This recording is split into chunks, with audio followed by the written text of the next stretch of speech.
Dhananjay sir, मैं आपके पास आता हूँ और आपके पास आने के पहले अखिलेश यादव का एक ट्वीट था, वो पढ़ता हूँ, उसको दिखाता हूँ दर्शकों को और आप लोगों को। वो ट्वीट है जिसमें अखिलेश यादव जो बात कह रहे हैं वो मैं दिखाऊंगा। अखिलेश यादव कह रहे हैं कि जो आरक्षण की रक्षा के लिए जन आंदोलन एक सकारात्मक प्रयास है। ये शोषित वंचित के बीच चेतना का नया संचार करेगा और आरक्षण से किसी भी प्रकार की छेड़छाड़ के खिलाफ जनशक्ति का एक कवच साबित होगा। शांतिपूर्ण आंदोलन लोकतांत्रिक अधिकार होता है। बाबा साहब भीमराव अंबेडकर जी ने पहले ही आगाह किया था कि संविधान तभी कारगर साबित होगा जब उसको लागू करने वालों की मंशा सही होगी। सत्तासीन सरकारें ही जब धोखाधड़ी, घपलों, घोटालों से संविधान और संविधान द्वारा दिए गए अधिकारों के साथ खिलवाड़ करेंगी तो जनता को सड़कों पर उतरना ही होगा। जन आंदोलन बेलगाम सरकार पर लगाम लगाते हैं। ये कहा है अखिलेश यादव ने, और सही भी है जो स्थिति में बात कर रहा था। और एक जो बात अभी अनिल सिन्हा साहब ने कही कि अब मौका परस्ती वाली बड़ी एक पॉलिटिक्स है कि कौन कितना मौके का फायदा उठाए, और वही चीज अभी निकल कर आती है कि चिराग पासवान को लेकर जो अनिल जी की टिप्पणी है एक वो, और जो सरकार है, सरकार कहीं ना कहीं मोदी और सरकार चूक गए, फंस गए हैं बुरी तरीके से। आपकी प्रतिक्रिया सब पर, धनंजय सर। अनम्यूट कीजिएगा, अनम्यूट कर लीजिए, अनम्यूट कर लीजिए। जो चिराग पासवान जो बोल रहे थे उसमें उन्होंने क्या कहा कि एक पूर्व मुख्यमंत्री जो है वो जाता है मंदिर में या अपना बंगला खाली करता है तो धुलवाता है। कौन धुलवा जी रहा था? इस पर उन्होंने क्यों नहीं बोला? और धुलवा रहा था तो उसी के साथ तो ये बैठे हुए। तो अब ये इनसे पूछना चाहिए था कि आप जिस कुर्सी पे बैठते हो मोदी जी के बगल में, फिर वो कुर्सी धुलती है कि नहीं धुलती है? ये भी सवाल उठना चाहिए। बिल्कुल और चिराग पासवान बेसिकली वो हनुमान ही है संजीव भाई। सर। हनुमान राम की गला पकड़ ले, इतनी हनुमान की हिम्मत नहीं। जी जी जी। और बिहार में अगर मैं उसको देखिए तो बिहार को अभी बनाना चाह रहे हैं बीजेपी वाले या आरएसएस, प्रयोग भूमि अभी बिहार को बना रहे हैं। आप दो संदर्भ में उसको देखिए। एक है प्रशांत किशोर जो उभारा जा रहा है, क्योंकि मालूम है कि नीतीश कुमार के हटने के बाद एक बड़ी जो है जमीन खाली हो जाएगी, बिल्कुल नई राजनीति शुरू होगी। तो एक तरफ प्रशांत किशोर खड़े किए जा रहे हैं, दूसरी तरफ खड़े किए जा रहे हैं चिराग पासवान। और चिराग पासवान और प्रशांत किशोर दोनों का गठबंधन बड़ा कमाल रहेगा, और दोनों बीजेपी के सिपा सालार है, बाकी बीजेपी अपना काम कर लेगी। जी। तो अब जो पिछड़ों में जो एक तेजस्वी यादव जो पिछड़ों के नेता बने हुए हैं अभी फिलहाल, या नीतीश कुमार को ले लीजिए, अब इसमें अब कौन उभरता है, क्या संघर्ष बनता है, तेजस्वी कितना कामयाब हो पाते हैं वो अलग विषय है। लेकिन मुझे लग रहा है कि बीजेपी बिहार में कम से कम राजनीति में कामयाब हो रही है। और सुप्रीम कोर्ट ने जो कहा है वो बहुत मैं इसको ये भी मानता हूं कि सुप्रीम कोर्ट ने जो कहा है वो एक बड़ा पत्थर मारा, ठहरा हुआ था। आरक्षण को लेकर के जो देश चला वो एक ठहराव की स्थिति में था कि ठीक है ये इतना परसेंट, ये इतना परसेंट, ये इतना परसेंट, ये। लेकिन बीजेपी ने उसमें जो घेराबंदी की, ईडब्ल्यूएस लाया, उसमें कांग्रेस ने भी विरोध नहीं किया, नीतीश कुमार ने भी विरोध नहीं किया। जो संजीव भाई कह रहे हैं कि जब ईडब्ल्यूएस ला देते हो फिर तो आप शुद्ध रूप से आप जो आप कहते हो कि जातिवाद कौन लोग कर रहे हैं, जातिवाद तो आपसे बड़ा कोई जातिवादी नहीं है। और ईडब्ल्यूएस लाते हो तो मतलब आर्थिक आधार पर आरक्षण होना चाहिए, ये लाके खड़ा कर देते हो। जब क्रीमी लेयर लाते हो तो वो ये कर देते हो कि आर्थिक आधार पर आरक्षण होना चाहिए। तो आर्थिक आधार पर अगर आरक्षण होना चाहिए तो आरक्षण का मतलब क्या है? फिर तो ये सवाल खड़ा होता है। फिर जिस तरह से ये जो बंटवारा करने की बात हुई है, सुप्रीम कोर्ट ने अगर कहा उसको सही तरीके से और देखें कि उन जातियों को भी एक जातीय चेतना, जो बाकी जातियां दलित जातियां, हम दलित कह के उनको निपटा देते हैं, लेकिन दलित में ढेर सारी जातियां, बिहार में ही कहें तो 24 के करीब जातियां, 22 के करीब जातियां। तो उन जातियों में कुछ तो बहुत आगे है, नौकरियों में आगे चले गए, वो पढ़ाई में आगे चले गए, भले संख्या में कम रहे। कुछ जातियां अभी भी नहीं पढ़ रही, खाली मुसहर नहीं है, मैं बेलदार भी देख रहा हूँ, बेलदार जाति भी नहीं पढ़ाई कर रही। जी तो क्या सरकार उनको पढ़ाने की स्थिति क्रिएट करेगी?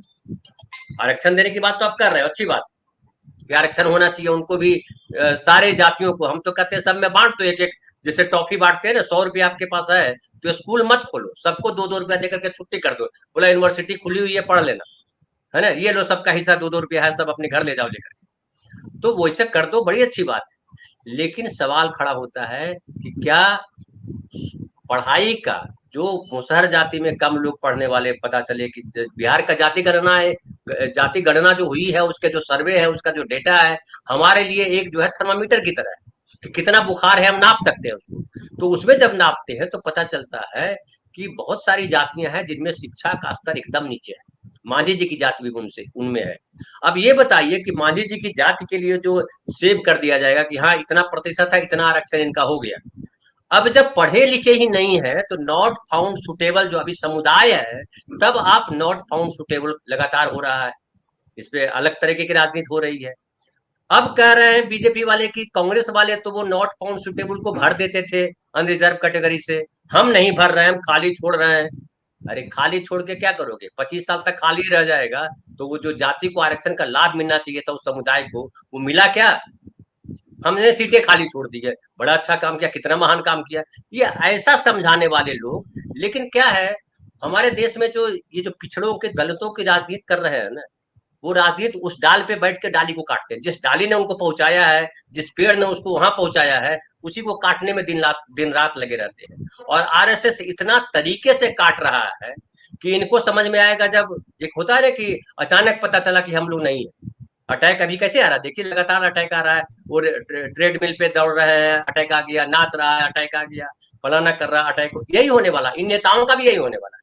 जिस दिन जातियों के लोगों ने, पढ़े लिखे लोगों ने समझ लिया कि ये अपनी तो कुर्सी सेव कर लेता है। अब बताइए, उत्तर प्रदेश में अनुप्रिया पटेल और वो जो है मौर्य जी जो है, वो कौन सी राजनीति करते हैं? वो इधर भी खड़े हैं, उधर भी खड़े हैं। अब उनको क्या माना जाए? उसके आरक्षण के विरोधी है कि समर्थक है? ये चिराग पासवान और मांझी को क्या माना जाए? आरक्षण के विरोधी है, समर्थक? नॉट फाउंड सुटेबल पे क्या चिराग पासवान ने एक स्टेटमेंट दिया, क्या मांझी ने स्टेटमेंट दिया, क्या अनुप्रिया पटेल ने स्टेटमेंट दिया, किसने स्टेटमेंट दिया? तो आरएसएस और कांग्रेस में भी जो आरएसएस के लोग भरे हुए हैं, जो संघी भरे हुए हैं। राहुल गांधी ठीक है, सामाजिक न्याय चिल्ला रहे हैं, लेकिन सामाजिक न्याय कहां से होगा? खाली बोलने से सामाजिक न्याय हो जाएगा? सामाजिक न्याय इतना आसान है? आप एजुकेशन को लगातार आम आदमी से दूर करते जा रहे हो। तो पढ़ेगा नहीं तो नौकरी कहाँ मिलेगी? 10वीं पास चाहिए ड्राइवर का लाइसेंस लेने के लिए, ड्राइविंग लाइसेंस के लिए भी 10वीं पास होना जरूरी है।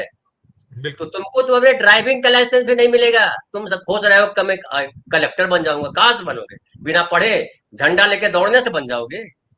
वो बनेगा तो चिराग पासवान का भतीजा बनेगा या बेटा बनेगा? अगर हालांकि वो कलेक्टर नहीं बनने जा रहा है, उसके लिए तो मंत्री पद सेफ है।